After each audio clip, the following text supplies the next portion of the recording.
Қараңыздар, мына жерде, мына функцияда бізде аның мәнін шығаратын ғана функция. Жалғыз қызметі аның мәнін шығару. Запуск басатын болсақ, аның мәні 1-ге тең. Сол үшін 1-ді шығарып беріп жатыр, Бұл жерде бізде глобальный айнымалы a f функциясына әсер ете алады. Себебі бұл жерде ішкі локальды a деген айнымалысы мүлдем тағайындалмаған, меншіктелмеген. Ол a айнымалысын қолданған, бірақ оны меншіктеп, оны анықтама беретіндей жер көрсетілмеген. Бірақ алайда біз мына жерде аның мәні 0-ге тең деп көрсетсек, бұның мәні уже 0-ге тең болады. Себебі мына жерде локальды a айнымалысына сәйкес оның мәні 0, және оны шығаратын болсақ, мына жерде 0 шығады. Бұл түсінікті ғой, Енді қараңыздар, мына жерде тіпті локальды айнымалыға жетпейтін болсақ та, мысалға мына жерде if false деп жазайын, a тең 0 деп жазайық. То есть бұл не деген сөз?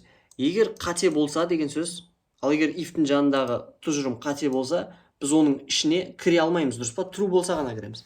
Енді мына кодқа қарасақ, if false деген сөз, ешқашан оның ішіне кірмейміз деген сөз. То есть мына амалға біз ешқашан жетпейміз.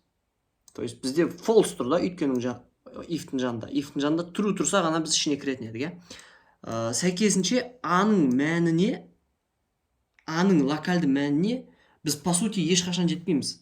Функция f аның мәніне тағайындауды ешқашан бермейді, оған ешқашан жетпейміз.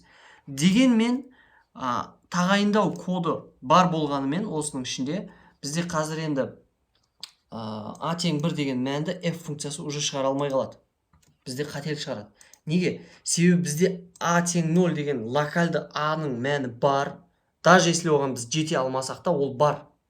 Және оны шығару үшін бізде оның мәніне жету керек қой. Біз оған ешқашан жете алмаймыз. Сәйкесінше біз ештеңе шығара алмаймыз, функция қателік шығарады. Бізде мынандай ой келу мүмкін, сыртта тұрған глобальный a1-ді неге шығара бермейді деп.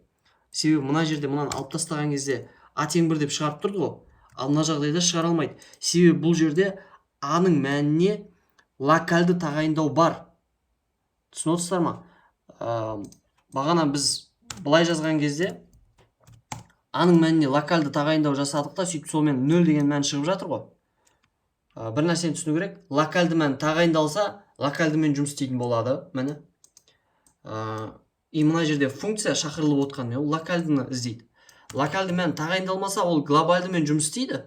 Бірақ мынау сияқты бізде мынау сияқты ешқашан жете алмайтын тағайындау болған күннің өзінде бұл жерде ол локальды a айнымалысын қарастыруға міндетті болып қалады.